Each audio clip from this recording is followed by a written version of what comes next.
L'Antico Testamento è una grande raccolta di racconti. La tradizione del popolo di Israele ha conservato memoria dei fatti significativi della loro esperienza e sono stati tramandati di generazione in generazione. Poi qualche maestro abile nell'arte narrativa, ha raccolto queste tradizioni e le ha fatte diventare opere letterarie. Dopo la vicenda fondativa del popolo di Israele, che è l'Esodo, la guida del popolo passa da Mosè a Giosuè. La prima grande raccolta dei libri biblici, il Pentateuco, termina con la morte di Mosè. E la raccolta dei libri profetici, come li chiamano gli ebrei, profeti anteriori, inizia con il libro di Giosuè.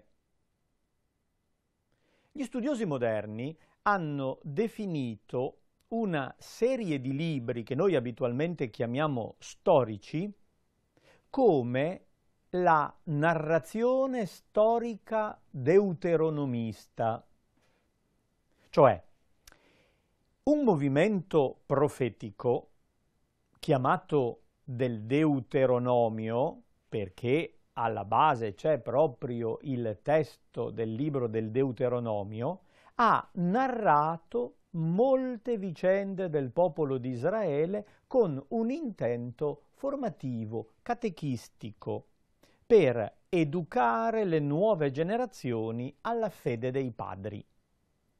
E così hanno raccolto in un insieme organico, dopo il Deuteronomio, le vicende di Giosuè, dei giudici, di Samuele e dei re. Prendiamo in considerazione, in questo incontro, il libro di Giosuè, ripetendo dunque che si tratta di un'opera deuteronomista, cioè appartenente ad un filone teologico profetico. Non dobbiamo pensare ad un libro storico secondo i nostri criteri moderni. È una storia raccontata con fine catechistico.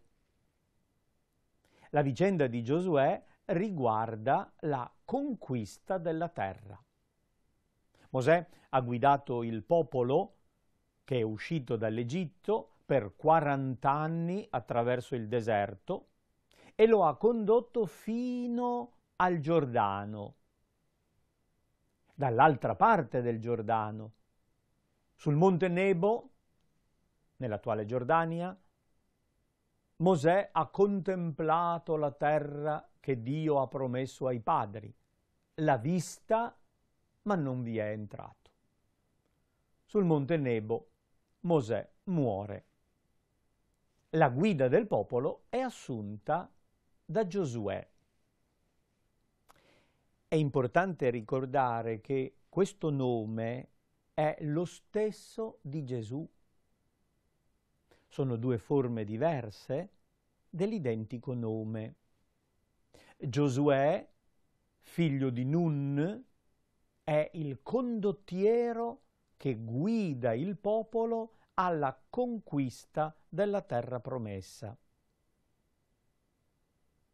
Il racconto che prende nome da questo personaggio, serve dunque per insegnare che la conquista è stata un dono. Sembra una contraddizione. Giosuè conquista la terra, è un conquistatore, ma non perché è un abile militare che vince i nemici con la propria forza, ma il conquistatore della terra è l'uomo che accoglie il dono di Dio, guida la nazione ad accogliere un regalo che il Signore propone. Condizione per poter ricevere questo dono è la fedeltà all'alleanza. Così troviamo l'idea cardine della teologia deuteronomista. È necessario assolutamente rimanere fedeli all'alleanza con il Signore e adorare il Signore soltanto. Ogni altro atto idolatrico rompe l'alleanza e viene punito. Questi racconti non sono stati fatti all'epoca in cui sono successi questi avvenimenti, ma sono stati elaborati molti secoli dopo. Quindi non possiamo pretendere una corrispondenza con la storia. Non possiamo fare il riassunto del libro di Giosuè pensando di avere la storia dell'antico Israele. Abbiamo dei vaghi riferimenti a episodi storici rielaborati in modo letterario e teologico. Quando la terra rischiava di essere perduta e poi quando la terra era purtroppo perduta, poco prima dell'esilio e durante l'esilio sono stati scritti questi testi. 5-7 secoli dopo i fatti. Quando Israele ha perso la terra, un maestro spiega alle nuove generazioni perché è stata persa. Perché non era stata mantenuta quella condizione originale di fedeltà all'alleanza. Perché il popolo non aveva conservato il dono generoso di Dio. Dal libro di Giosuè prendiamo un episodio che è emblematico, la conquista di Gerico. Viene raccontato in 2 momenti, dapprima al capitolo 2, quando Giosuè manda degli esploratori. Il popolo è accampato nella zona di Sittim, al di là del Giordano. Il fiume è gonfio di acque e impedisce il passaggio ad una grossa massa di persone. Giosuè manda gli esploratori a verificare la situazione della città di Gerico, che è una grande, antica fortezza cananea. Leggiamo il testo, perché dobbiamo notare alcuni particolari narrativi importanti. Non si tratta semplicemente di ricostruire una scena, ma di gustare un racconto. Giosuè, figlio di Nun, inviò di nascosto da Sittim 2 spie, ingiungendo: andate, osservate il territorio e Gerico. Essi andarono ed entrarono in casa di una prostituta di nome Rahab. Lì dormirono. fu riferito al re di Gerico. Guarda che alcuni degli israeliti sono venuti qui questa notte per esplorare il territorio. Allora il re di Gerico mandò a dire a Rahab: fa uscire gli uomini che sono venuti da te e sono entrati in casa tua, perché sono venuti a esplorare tutto il territorio. Allora la donna prese i 2 uomini e dopo averli nascosti rispose: sì, sono venuti da me quegli uomini, ma non sapevo di dove fossero. All'imbrunire, quando stava per chiudersi la porta della città, uscirono e non so dove sono andati. Inseguiteli presto, li raggiungerete di certo.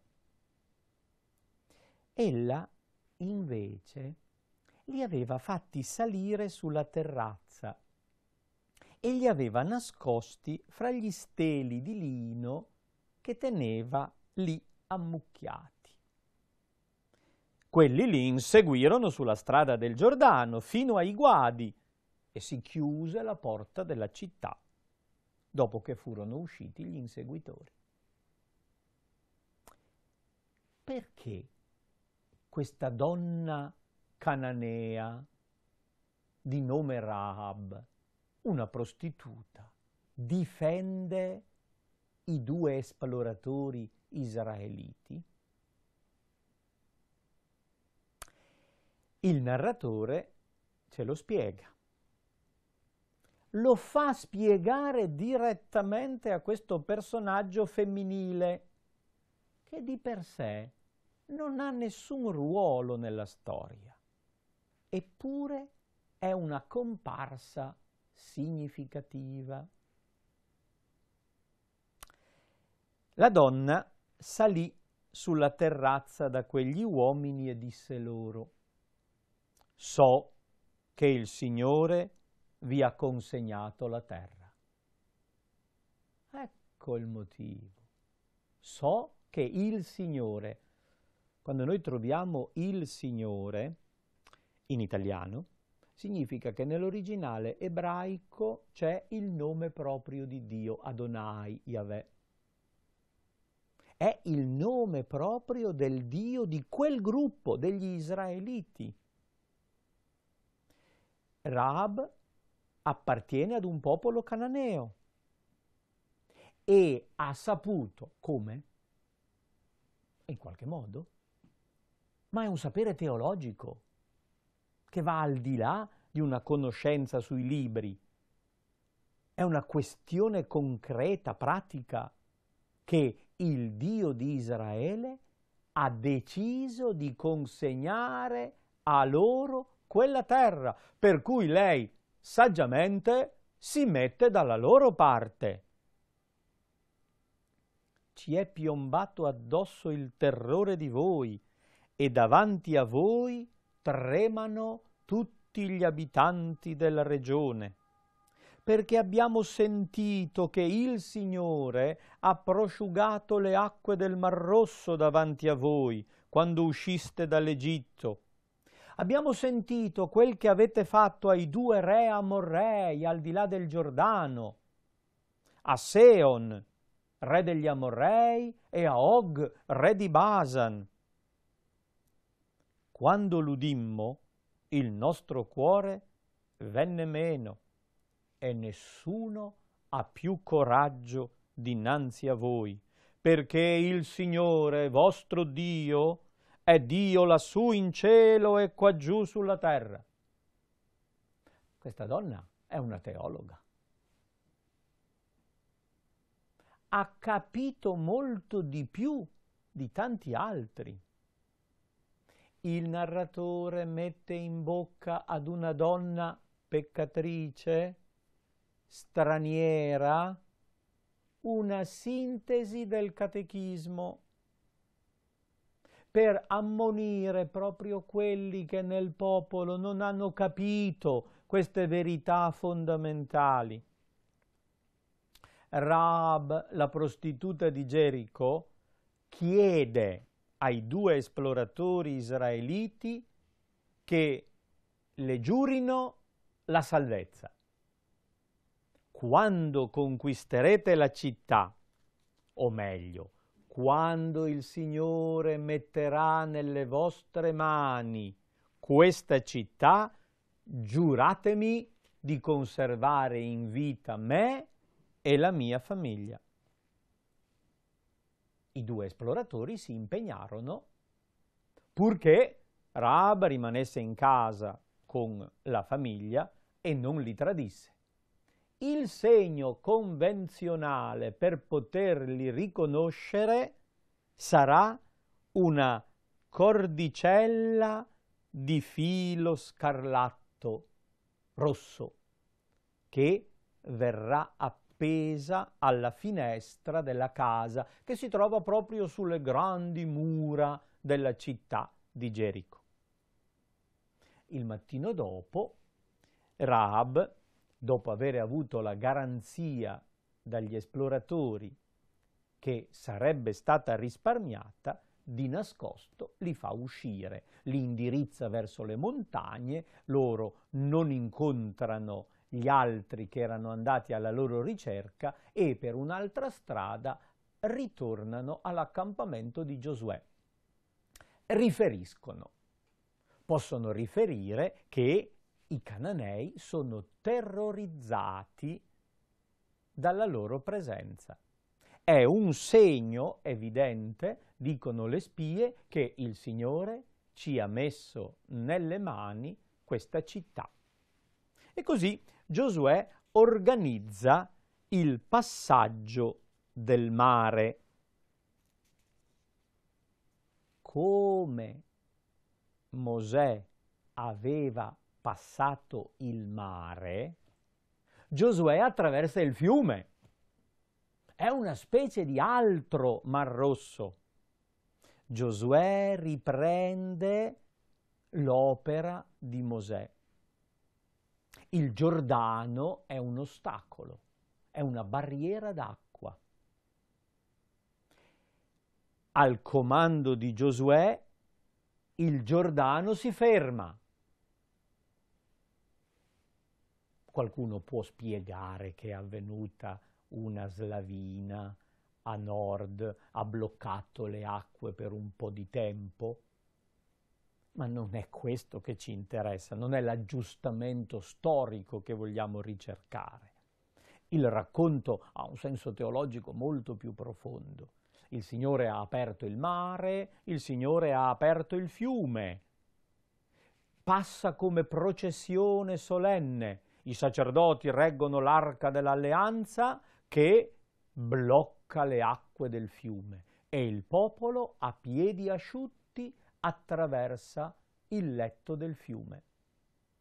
I cananei si sentivano sicuri perché il fiume impediva a questo popolo di passare.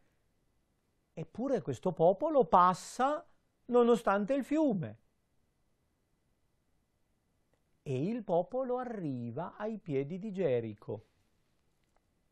Come avviene la conquista di Gerico? Con una processione.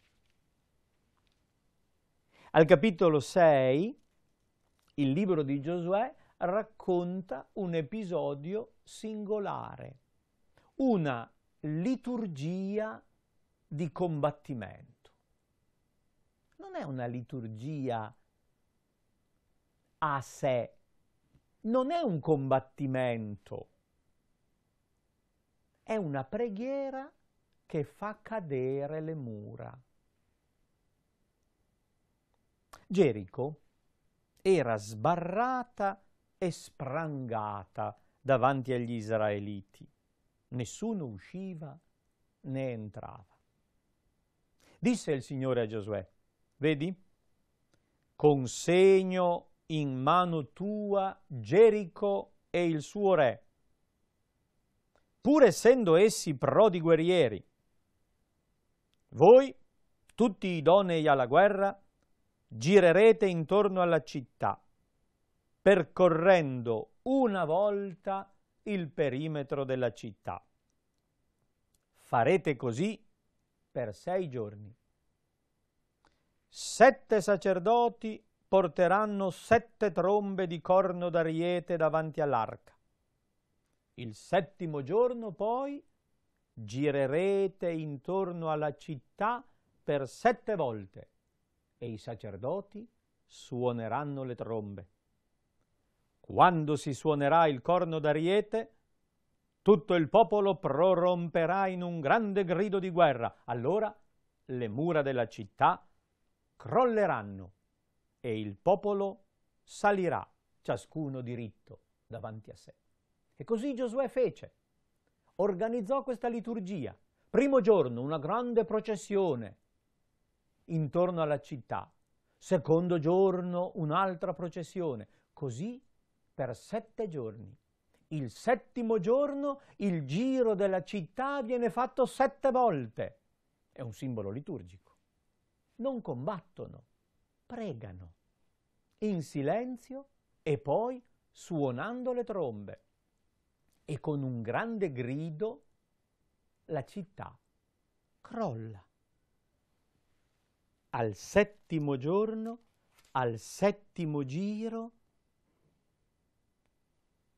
le mura della città crollarono, perché il Signore aveva consegnato a Israele la città. E Rahab viene salvata, la peccatrice cananea che ha accolto la fede nel Signore, viene salvata.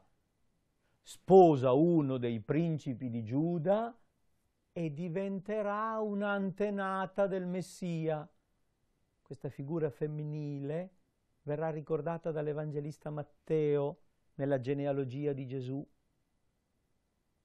È una delle antenate del Messia, una straniera che ha accolto la fede nel Signore Dio di Israele.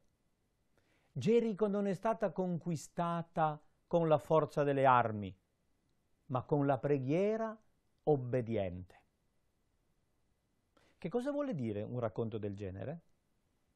Che la conquista della terra non è avvenuta con la forza delle armi, ma è avvenuta per un dono di grazia. Non è l'abilità dell'uomo che conquista. Se la terra è promessa ed è regalata da Dio, non è ottenuta con la forza delle armi, ma con la forza della preghiera. Ora c'è un fatto strano che spesso gli archeologi mettono in evidenza. Quando Israele entrò nella terra di Canaan, la città di Gerico era già distrutta. Da qualche secolo era stata distrutta forse da un incendio o da qualche guerra e per alcuni secoli Gerico non fu abitata, ma rimase un enorme mucchio di rovine, con pietre mastodontiche. E allora il nucleo storico potrebbe essere questo. Quando gli israeliti entrarono, videro questa grande roccaforte cananea distrutta. E qualcuno disse: pensate se fosse stata in piedi una città del genere. Chi l'ha distrutta? Il Signore davanti a noi ha fatto cadere questa città per permetterci di entrare. E da una osservazione del genere si è arrivati ad un racconto che ha una valenza teologica.